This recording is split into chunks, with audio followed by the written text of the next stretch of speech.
Quad நாடுகளோட meeting அண்மையில் Japan தலைநகர் டோக்கியோவில் நடந்து முடிஞ்சது. இந்தியா, ஆஸ்திரேலியா, ஜப்பான், அமெரிக்கா அப்படின்னு சொல்லிட்டு இந்த 4 நாடுகளோட எக்ஸ்டர்னல் அஃபேர்ஸ் மினிஸ்டர்ஸ் வந்து இந்த மீட்டிங்கில் வந்து கலந்துக்கிட்டாங்க. ஸோ இதில் வந்து பல விஷயங்கள் வந்து முக்கியமாக பேசப்பட்டுச்சு. அதில் இன்னும் சொல்லப்போனால் குறிப்பாக சவுத் சைனா சீ குறித்து இந்த மீட்டிங்கில் பேசப்பட்டது வந்து ஒரு முக்கியத்துவத்தை பெறுது. அது என்ன அப்படின்னா, சவுத் சைனா சீ அப்படின்றது சைனாவோட தென்பகுதியில் இருக்கிற அந்த கடல் ஏரியா. ஸோ இந்த ஏரியாவில் வந்து கடந்த சில நாட்களாகவே கொஞ்சம் ஒரு டென்ஷனான ஒரு சிச்சுவேஷன் தான் இருக்குது. அந்த பகுதியை சைனா வந்து கொஞ்சம் மிலிட்டரைஸ் பண்ணுறாங்க அப்படின்ற ஒரு கன்சர்ன் வந்து பல நாடுகள் வந்து தொடர்ந்து எழுப்பிட்டு வராங்க. அதுக்கான ஒரு அறிக்கையும் இந்த மீட்டிங்கில் விட்டுருக்குறாங்க. என்ன அப்படின்னா, சைனா வந்து இந்த சவுத் சைனா சீலேருந்து அந்த மிலிட்டரைஸ் பண்ணியிருக்கிறது வந்து ஒரு மிகப்பெரிய தவறாக இருக்குது. இது வந்து அவங்களோட சொந்த நலனுக்காக இன்டர்நேஷ்னல் ரூல்ஸ் எல்லாம் அவங்க மாற்றி அமைச்சிக்கிற மாதிரியான ஒரு விஷயமா இருக்குது அப்படின்ற ஒரு கம்ப்ளைண்ட்டை வந்து இந்த நாடுகள் வந்து ரைஸ் பண்ணியிருக்காங்க. குறிப்பாக இந்தோ பசிபிக் ரீஜன், அதாவது இந்திய பெருங்கடல் அண்ட் பசிபிக் ஓஷன், ஸோ இந்த 2 ஓஷனுமே சேர்ற இந்த இந்தோ பசிபிக் ரீஜனில் தான் அந்த சவுத் சைனா சீ அப்படின்றது இருக்குது.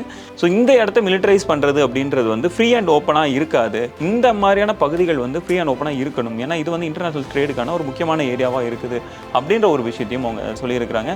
அண்ட் முன்னாடி சொன்ன மாதிரி அவங்களோட சொந்த நலனுக்காக சைனா வந்து இன்டர்நேஷனல் ரூல்ஸ் எல்லாம் மாற்றி அமைக்கிறாங்க. அண்ட் இது வந்து கண்டிக்கத்தக்கது அப்படின்ற ஒரு விஷயத்தையும் சொல்லியிருக்கிறாங்க. இன்னும் 2 நாடுகளையுமே அவங்க வந்து குறிப்பாக அவங்களோட கண்டனத்தை தெரிவிச்சிருக்காங்க. இல்லை முதன்மையானது ஒன்று அப்படின்னா நார்த் கொரியா. ஸோ இந்த வடகொரியா வந்து தொடர்ந்து மிசைல்ஸை வந்து கொஞ்சம் டீஸ்டபிளைஸ் பண்ணுறாங்க. ஸோ இது வந்து சரியான விஷயம் கிடையாது. இது வந்து இன்டர்நேஷ்னல் பீஸுக்கு எதிரான ஒரு விஷயம் அப்படின்றதையும் சொல்லியிருக்காங்க. 3வது ரஷ்யாவும் குவாட் நேஷனில் ஒன்றான இந்தியாவும் ஒரு நல்ல உறவில் இருக்கிறாங்க. பல திட்டங்கள் வந்து ஒன்றா சேர்ந்து செயல்படுத்திட்டு வராங்க. ஸோ இப்படி இருக்க ரஷ்யாவுக்கு எதிராகவும் குவாட் நேஷன்ஸ் வந்து ஒரு எதிர்கருத்தை தெரிவிச்சிருக்காங்க. பட் ஆனால் இந்த இதில் வந்து quad nation India and Australia இந்த ஒரு ஒப்பீனியன்லேருந்து கொஞ்சம் விலகி இருக்கிறாங்க.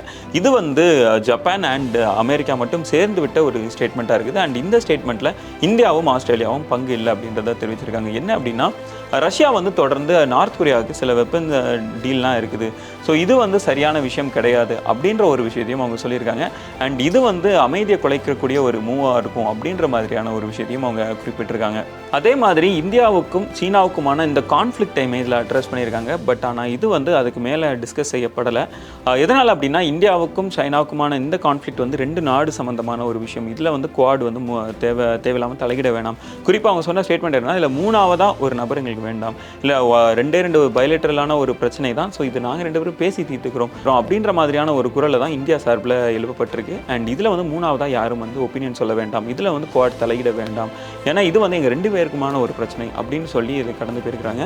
அண்ட் இதில் இன்னொரு உறவு பற்றியும் ஸ்பெஷலாக பேசியிருக்காங்க. ஏன்னா இந்தியா அண்ட் ஜப்பான்.